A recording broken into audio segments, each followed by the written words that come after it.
Makassa Philippe, Zenzali, dirigeant technique, et premier vice, il y a Fanfare Afrique d'ici en général. Les musiciens formés à partir de la Fakri Banzangou, les musiciens surtout Wamoningaï, Boyebingaï, Boyebi trajectoire nanga ya musique, Tina Ekosuka Awa. Bana, Bamoni Awa, et Bele Bazali Bana te formé Awa, Bamususu Bazali Bauti na Fanfare lokola. Fanfare ya Burundi, bamusu bauti na Lumbashi, bamusu bauti na Kananga, de baye, bamusu bauti na Bukavu, de baye pour renforcer biso, yango boyoki moi fruit oyo, ezali fanfare ya Johannesburg nan. Tout ça rappelle la grande fanfare sur to sangani na fanfare ya Cape Town, je crois les 12 oyo, donc on a bango ensemble.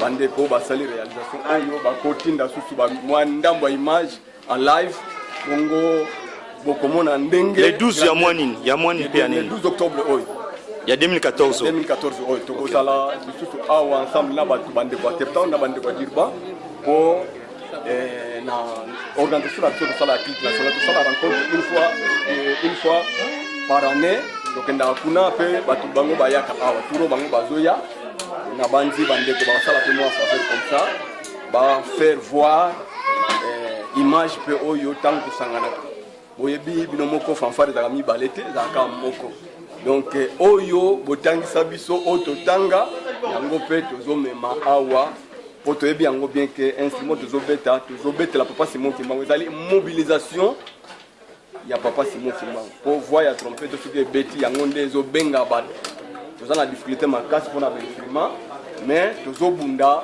na aide ya bande commune toza na bango na lingomba na ba participation ya biso moko ba musicien yango bomoni instrument ebele ba tuzafono oyo eza deuxième semaine na tozobeta na kati ya église oyo donc eza force ya ba musicien na bande commune nyonso o bapuyaka biso na kati ya lingomba na bandi maloba mingi ya kolobeza te tosukisi wana message ne otinda na direction générale vraiment toyebi tobosana bino te toyebi bino bien toyebi bino muta pepe ayebi bino bapapa Salomon bayebi bapapa Salomon muke bapapa Deps bapapa Gabi Omo o baleki nyonso bazali awa bayebi bino mpo bamonaka bino mpe na milili yango tolingaki bino mpe bomona bango na milili donc tosengi vraiment mabondeli makasi parce que mboka toyaki na landa liloba moko papa Zako alobaki Afrique d'ici des mboka ya muselu mais soki bomoni batu oyo ba résister faut quand même bo féliciter bango po toza bakimbangiste beleme mususu bamona tant komi na mboko oyo bamoni importance moko te ya lingomba te biso tozo ko maintenir yango to sengi na bino bayaya na biso la direction générale vraiment tant nous surtout boti na biso na bondeli bolela ka biso pa ya papa parce que tout d'abord ba vie ya ba musicien en Afrique du Sud les a peut-être bien té soki tozo bunda boye donc na passe ne surtout bolela biso pa ya papa akwa kufongola biso soki afongoli to kobosa na été pamba te to mi pesa mobimba na biso pona musala papa Simon Kimbangu pour to sensibiliser ba sud-africain na bandi courage no surtout il faut ute pa na bino kuna na direction générale soki bozo ko encourager biso na ndenge bomoni biso lelo oyo eza fanfare na Johannesburg kaka ya Captain pe ezali na dire ban pe to utai kuna je crois 2 semaines passées pona ko renforcer bango pe ba banda baza plus ou moins 10 musiciens donc tozo ko sala effort pour to élargir fanfare na wana wapi si na kati na Dirban pour to élargir fanfare na kati ya Afrique ici na Cape Town baza combien na Cape Town baza plus ou moins une trentaine OK Dirban baza 10 na Cape Town baza biso pe awa plus ou moins 33 34 soki tosangani po bamususu bakeke deja musala oyo batikalaki lelo nde yango tosali mwa eloko vraiment bolela biso pa papa afongola biso apesa biso pe aprotégaka biso na bafamille na biso pe aprotéger lingomba mobimba na kati ya Afrique du Sud pamba te lingomba ezobota masika na kati ya Afrique du Sud alors eza na bakokoso ebele ntango nyonso to bino bandeko na biso bayaya na biso batata na biso bozolele pa ya papa ekozala vraiment malamu mingi po papa azwa biso en considération po asauver vie ya bamusicien mpe vie ya lingomba mobimba na kati ya Afrique du Sud parce que toyaki na mboka etumba esiko omoni tozosala toza na kati ya tente oyo ezali fruit ya bato oyo toye na Afrique du Sud do baambassadeur oyo touti Congo Burundi Uvira Bukavu basi nde na bapays mosusu bangola tutu toye awa nde bomoni tosomi mwa mabele oyo po totongango bino fo bolela biso papa ntango afongoli biso tokobosana ye te parce que tomipesa deja mbeka musala papa c'est nous on a bandi mingi ya koloba eza te tosuki wana komba tata mona ke tokana santo amen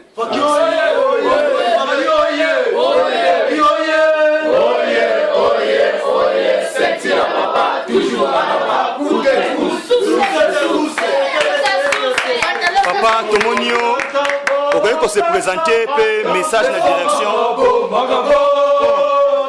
Ngai komo na ngai Salomon Dialunga na Kiangani na kanisi na yaki kuna na liwa ya mama kufaki alors na sala ki tupo na leka na nkamba na futana na papa en tout cas na kutana ki na papa na pesa ki papa doléance ya faki na niveau Afrique du Sud. Vraiment papa merci beaucoup ndenge to solola ki ndenge to saleli yango to zala ki muke mais quand on a un rapport effectif à un musicien, vous avez un après ça, on a dit ok, papa a ça. Mais on sait que chaque fois, faites à les 6 juin, photo se représente. En tout cas, les Kambana papa, vraiment, merci beaucoup. Nandenge, au Sunga qui biso d'abord, on a pour renforcer biso, on a fanfare. Quand on a zonga qui et les cas qui une semaine té, bande qu'on a biso, bayela qui biso, bamusuba utaki Burundi, bamusuba utaki Bujumbura. Donc vraiment, bande ko bayaki. Tout le monde qui pense qu'il y a solo, papa, aux alliés Kanzambi. On a papa, et là, on se senga. Pardon, papa. Fongole la biso. Pour ça, na biso, zali vraiment que, to yaka, kuna nenge bande comme ça, poto bayaka. Mais biso awa, bande comme ça, mikanda ezalité. Ne yamona papa na lelela kiyo, pe na yebisa kiyo likama mikanda, olobaki nanga peke, tuna kisoki tozali, combien tokoza na mikanda. Na pesa que effectif, tokoza la peut-être 5. Olobaki ke bosala tous les 12 on a mon abino. Mais malheureusement, papa to sala qui est formé et simbakité, mais yo moko papa na molimo yebi pona ni simbakité. Mais souci ezali que papa ba musicien ndenge to zali boy papa au fongol la biso parce que ezuli na biso yango ko sala ke e permettre biso to tonga ezuli na biso yango pe ko permettre biso papa to zala disons capable ya ko sala voyage na kamba. Mikanda papa ce que ça malamu te moi et papa vraiment vie à battre bongezalité battre belle ba qualification ndenge na ndenge awa mais tant que ba document ezali normal ezali vraiment à la bazaka à la légère moi penza ba considérer yo même na niveau musali zati salaire malamu ezalité nde ya mwana papa toza ko lelela yo papa fongolela biso bana na mboka Afrique du Sud ndenge papa premier utikoloba mutu akokima yo papa zalité biso tushito lobango ke ezala pase ezala bisengo tokolanda yo papa Simon Kimbangu Kiangani ata ndenge nini donc fongolela biso papa ezala niveau misala ezala niveau ya ba classe ezala na niveau lingomba bat bazana posa penza ke ndako etongama awa esika o tozali zali tante totiaka pona kaka en entendant mais posa ezali ke vraiment faut totonga ndako mais ezuli ya bato zali ya passe.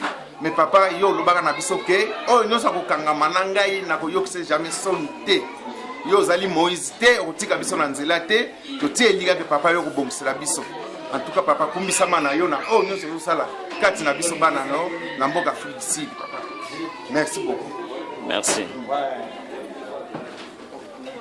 rapidement komboraka rapidement pèsement beauté c'est ma jambe ça na bien jinangu ni Salomon pour bombarder toka site kifu kwa musicien kabla tuniko kwa Afrique du Sud tukofanya kazi ya Mungu ndio endelea kufanya sana partition kwa bombarder ndio sasa kwa OK bombarder sanga Flori mwana mfutu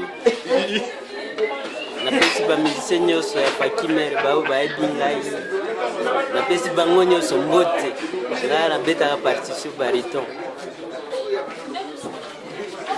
Bonjour à tous, Ngako Bonanga Papa Debs, agent musicien Afrique du Sud, merci. Comment Swahili? Anglais papa. Le capitaine est à Faki. Le meilleur altomiste. Gala héritier. Balos saxophoniste en Afrique du Sud. Bien. Bonanga eza Balos. Oh, Betty Nondo Beni. Partition Trompetiste. Moi c'est Jean-Jacques Kandé, Nazali musicien, il y a fanfare à Kasso Occidental Kananga. Zaki dirigeant technique Kuna, nasali pendant 5 ans ntango mokonzi na ngai azalaki na Kinshasa kosala mosala kuna. J'ai 3 ans ici en Afrique du Sud. Je suis allé na papa Pépé, je suis allé na cadre de bureau technique. Je suis allé na mosala zokende liboso, kotika yango pété. Batangisi biso misala ya nzambe oyo epai bakonzi na biso na niveau ya direction générale kuna à Kinshasa. Na oko cité ba mosusu lokola Kali Tambo, grand baritoniste oyo batonisi bayebi. Nous avons pas de tasse, nous avons un digle solo. Nous avons un biso ebélé, nous avons papa Douki. Nous avons un biso mbote na esengo vraiment. Nous avons un biso te, nous biso et nyonso. Côté la biso ba nouveauté ba nzembo, to ya pe kotanga to peta to za eloko moko po musala biso ekeli boso vraiment ndé yango tomate biso bino etika la bona. Comme moi za kama na peta mon santo. Amen.